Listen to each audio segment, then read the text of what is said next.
Hello dear students. आज हम एक नया चैप्टर स्टार्ट करेंगे ह्यूमन पॉपुलेशन।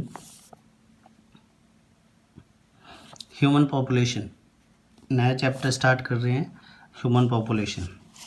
सबसे पहले है about population. The number of a particular group of organism which live in a specific geographical area at a particular time। मतलब population किसको बोल सकते हैं? ऑर्गेनिजम्स का ग्रुप यानी लिविंग इंडिविजुअल्स का एक पर्टिकुलर ग्रुप जो एक पर्टिकुलर जियोग्राफिकल एरिया के अंदर प्रेजेंट होता है एक पर्टिकुलर टाइम के अंदर, उसको हम लोग क्या बोल सकते हैं? पॉपुलेशन बोलते हैं। The word population derived from A Latin word populace. ये वर्ड पॉपुलेशन कहाँ से लिया गया है? आया है लैटिन वर्ड पॉपुलस से, और पॉपुलस का मीन होता है people. Types of population. Monospecific population के टाइप। मोनोस्पेसिफिक, फर्स्ट है monospecific population. In this type of population only one type of species found. यानी मोनोस्पेसिफिक पॉपुलेशन का मतलब क्या होता है? इसमें एक ही टाइप की जाति प्रेजेंट होती है इंडिविजुअल लिविंग ऑर्गेनिजम्स की। Polyspecific population. In this type of population more than one type of species members are found. Polyspecific population में क्या होता है? एक से ज़्यादा टाइप की स्पीसीज प्रेजेंट होती है और वो एक पॉपुलेशन का फॉर्मेशन करती है, उसको पॉलीस्पेसिफिक पॉपुलेशन बोलते हैं। Any population has on organization and structure. किसी भी पर्टिकुलर पॉपुलेशन की अपनी एक ऑर्गेनाइजेशन होती है, स्ट्रक्चर होती है, ठीक है। अकॉर्डिंग टू LA 1949, LA के according there are two main characters of a population. ये साइंटिस्ट है LA, इनके अकॉर्डिंग किसी भी पॉपुलेशन की दो मेन करेक्टर्स होते हैं। फर्स्ट है शेप, दूसरा है density. Factors that affect population. कुछ स्पेसिफिक फैक्टर्स हैं जो पॉपुलेशन को अफेक्ट करते हैं। नेटलिटी, बर्थ रेट बोल सकते हैं, मोर्टेलिटी, डेथ रेट बोल सकते हैं, population movement, immigration and emigration बोल सकते हैं, यानी यहाँ से वहाँ जाना और किसी दूसरे प्लेस से इस पर्टिकुलर प्लेस में आना।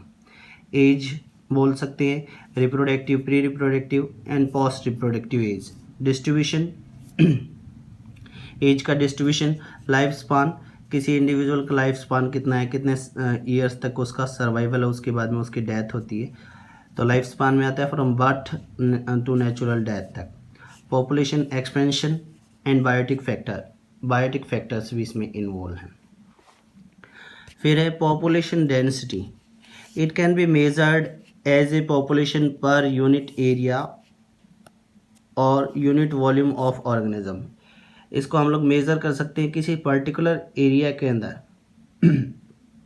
एक पर्टिकुलर एरिया के अंदर कितने लिविंग ऑर्गेनिज्म सर्वाइव कर रहे हैं पर unit area.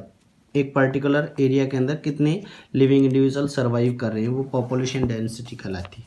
It is a numeric approach. ये न्यूमरिक अप्रोच है, ठीक है। इसके लिए एग्जांपल ले सकते हैं हम लोग, जैसे 100 ट्रीज़ पर एकड़, एक एकड़ में 100 ट्रीज़ हैं, एंड 200 फिशेज़ पर किलोमीटर इन वाटर के पर किलोमीटर के अंदर 200 मछलियाँ पाई जाती है। ये क्या होगी? पॉपुलेशन डेंसिटी होगी उस पर्टिकुलर एरिया की। Population density represents the number of all members of a species found in a natural habitat. Population density क्या करता है? रिप्रेजेंट करता है किसी पर्टिकुलर स्पीसीज के सभी मेंबर्स के नंबर जो एक नेचुरल हैबिटेट में पाए जाते हैं। Population density is determined by following formula. Population density को हम लोग इस स्पेसिफिक फार्मूला से रिप्रेजेंट कर सकते हैं, D = N/A और अपॉन T, ठीक है। तो D क्या होगी? डेंसिटी होगी, and number of organism. D को रिप्रेजेंट कर सकते हैं हम लोग द नंबर ऑफ इंडिविजुअल, ये N है, number of individual upon area पर किलोमीटर, ठीक है, एरिया किलोमीटर स्क्वायर में। और T क्या है? एरिया होगा, T यूनिट टाइम हो गया, कितने टाइम पीरियड के अंदर इस पर्टिकुलर एरिया के अंदर, ठीक है, इस पर्टिकुलर एरिया के अंदर कितने नंबर हैं ऑर्गेनिज्म के एक पर्टिकुलर स्पीसीज के एक गिवन टाइम पीरियड में, वो पॉपुलेशन डेंसिटी कहलाती है। पॉपुलेशन इज़ नॉट कांस्टेंट, ये हम लोग ये नहीं बोल सकते क्योंकि पॉपुलेशन फिक्स रहती है, कांस्टेंट नहीं होती है, चेंज होता रहता है। इट्स कीप्स ऑन चेंजिंग, ये चेंज होती रहती है। With the change in population density also changes, population में चेंज होने के साथ साथ में जैसे मतलब कोई पर्टिकुलर पॉपुलेशन के नंबर चेंजमेंट हो रहे हैं, संख्या कम ज़्यादा हो रही है, तो उसकी डेंसिटी भी चेंज होती रहेगी। Population density is of two types, population density भी दो टाइप्स की हो सकती है। फर्स्ट है क्रूड डेंसिटी और दूसरा है ecological density. Crude density, when we describe about crude density, population density is compared with whole area। जब हम लोग क्या बात कर सकते हैं कि क्रूड डेंसिटी की बात करते हैं तो पूरे एंटायर एरिया से रिलेटेड ये डेंसिटी होती है, उसको हम लोग क्या बोल सकते हैं, क्रूड डेंसिटी बोल सकते हैं।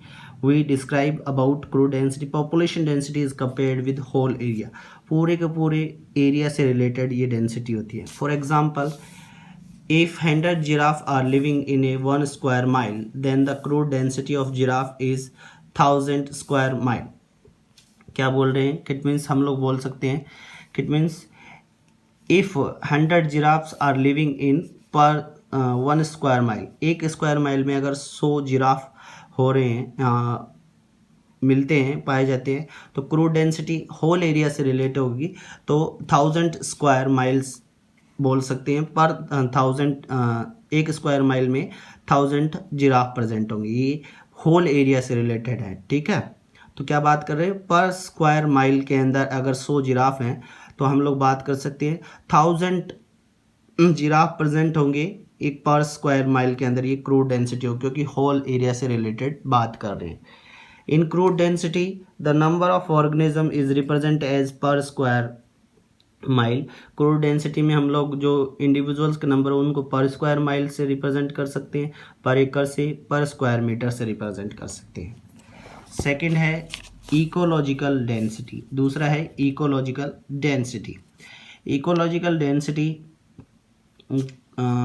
Define the relationship between habitat and the area in which the organism live, यानी ये रिलेशन शो करता है, इट मीन्स किसी पर्टिकुलर एरिया हैबिटाट जहाँ पे लिविंग ऑर्गेनिज्म रहते हैं और उन ऑर्गेनिजम्स के बीच में जो रिलेशन है उसको रिप्रेजेंट करता है इकोलॉजिकल डेंसिटी। इकोलॉजी से मतलब इन्वायरमेंट से, तो हैबिटाट से या एरिया से उस पर्टिकुलर एरिया में रहने वाले लिविंग ऑर्गेनिज्म के बीच में जो रिलेशन है उसके बेसिस पर इकोलॉजिकल डेंसिटी दी गई है।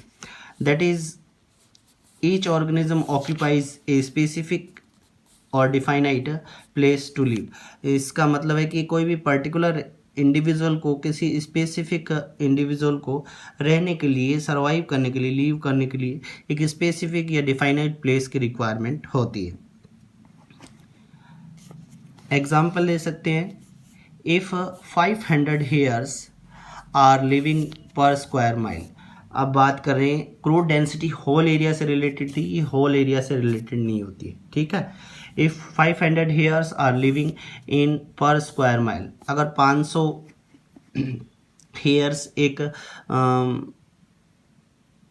स्क्वायर माइल में पाए जाते हैं तो वहाँ की इकोलॉजिकल डेंसिटी क्या होगी, but for them only half square mile is required. But in 500 hairs को इतनी जगह की रिक्वायरमेंट होती है कि वो आधे स्क्वायर माइल में आ सकते हैं, is required. Then the area then that areas ecological density will be 1000 hares per square mile. क्या बोल रहे हो कि एक स्क्वायर माइल में हम लोग इसको क्या कर रहे हैं, रिप्रेजेंट कर रहे हैं, बट ये जो हेयर्स हैं वो हाफ स्क्वायर माइल में क्या कर सकते हैं, सर्वाइव कर सकते हैं। तो इस पर्टिकुलर एरिया में हाफ स्क्वायर माइल में ये आ गए और हाफ स्क्वायर माइल और बच गया, तो उसमें 500 हेयर्स और आ जाएंगे, तो यहाँ की इकोलॉजिकल डेंसिटी क्या हो जाती है, 1000 हेयर पर स्क्वायर माइल होगी। क्रूड डेंसिटी में क्या आता है, होल एरिया को रिप्रेजेंट करें, मतलब यहाँ पे आप लोग 100 जिराफ ले रहे थे और एक स्क्वायर माइल में ले रहे थे, तो एक स्क्वायर माइल में क्या बोल रहे हैं कि 100 जिराफ है, तो टोटल कितने हो गए, 1000 स्क्वायर माइल हैं, ठीक है, पर स्क्वायर माइल में जिराफ आ सकते हैं, क्योंकि ये पूरे एरिया से रिलेटेड है। ये पूरे एरिया से रिलेटेड नहीं होती, होल एरिया से जितने एरिया की रिक्वायरमेंट होती है लिविंग इंडिविजुअल को सर्वाइव करने के लिए उतने एरिया में। तो 500 हेयर्स अगर आधे स्क्वायर माइल में आ रहे हैं तो एक स्क्वायर माइल में 1000 हेयर्स इंक्लूड होते हैं या सर्वाइव कर सकते हैं। ये इकोलॉजिकल डेंसिटी थी। ये आज का हमारा पॉपुलेशन, ह्यूमन पॉपुलेशन से रिलेटेड फर्स्ट लेक्चर था। Thank you.